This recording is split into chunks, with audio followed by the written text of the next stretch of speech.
On est ici en Australie. Vous pouvez apprécier le magnifique opéra de Sydney. Je vous ai fait rendez-vous ici en Australie. Vous doutez de quel animal nous allons parler? Nous allons parler des kangourous.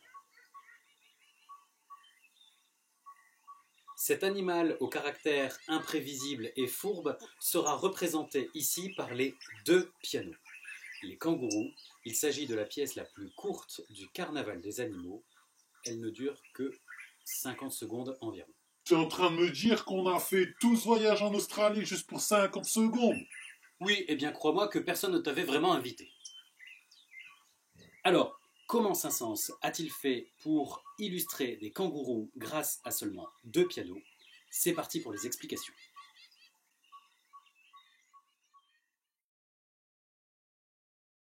On connaît tous cette particularité des kangourous qui est celle d'être un peu boxeurs. Eh bien, ce n'est pas celle-là que Saint-Saëns va mettre en avant. On va plutôt s'imaginer en planque, à observer au loin des kangourous en train de se déplacer. Tout le monde connaît la particularité des déplacements des kangourous, c'est que ceux-ci se déplacent par petits bonds. Allons directement au piano, je vais t'expliquer comment Saint-Saëns a réussi à faire en sorte qu'on ressente ces petits bonds grâce à un piano.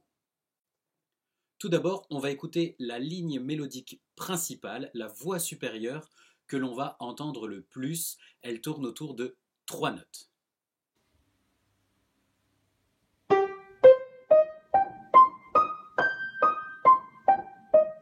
On a le Do, le Mi bémol et le Sol. Alors si tu as quelques connaissances théoriques, tu dois tout de suite deviner que Do, Mi bémol, Sol, c'est un accord parfait mineur, l'accord parfait mineur de Do. Saint-Saëns va demander au pianiste de démarrer sur un tempo modéré, moderato, et il va demander d'accélérer, accelerando, et de ralentir ensuite, ritenuto, pour donner un effet de mouvement. Sur ces mouvements en rebond, Saint-Saëns va y rajouter un petit manque d'assurance. Pour cela, il va utiliser des petites notes qui vont venir sur chaque note de cette voix supérieure. C'est ce qu'on appelle des appoggiatures. Je te propose d'écouter cette voix supérieure des différents accords que l'on va entendre, donc cette voix supérieure, en accélérant, en ralentissant, et avec les petites appoggiatures. On pourrait déjà presque s'imaginer ces kangourous en train de faire les petits rebonds.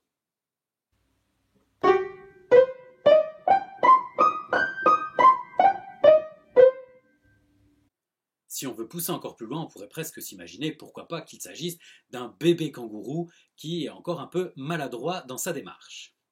Puis, il va s'arrêter brutalement.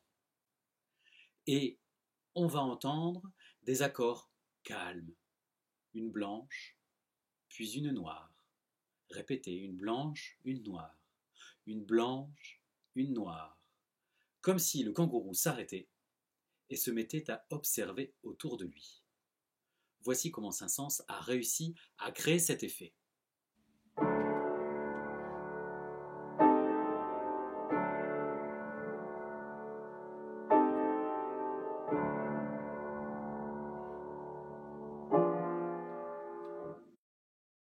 Cette première intervention, ces petits rebonds, cet arrêt, puis ces accords de calme et de plénitude vont être joués tout d'abord par le second piano. C'est le deuxième piano qui va débuter cette pièce des kangourous. Puis ensuite, une fois qu'il aura terminé ses accords de plénitude, le premier piano va lui répondre avec quasiment la même chose, avec les mêmes ingrédients, comme si on observait deux bébés kangourous au loin. Je te propose de prendre tes jumelles. C'est parti, nous partons observer les kangourous.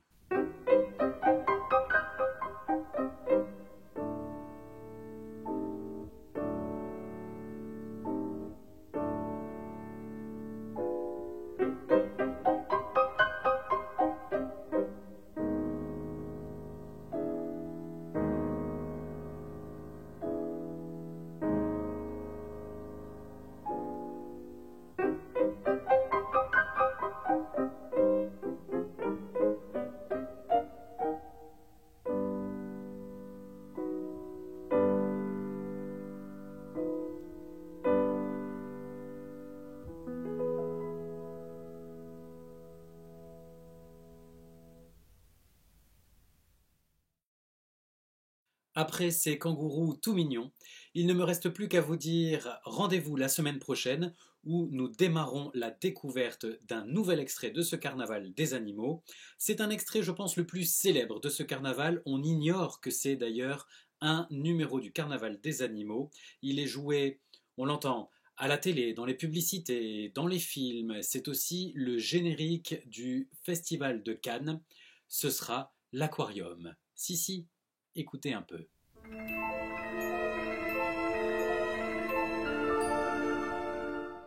Allez, c'est assez. À la semaine prochaine.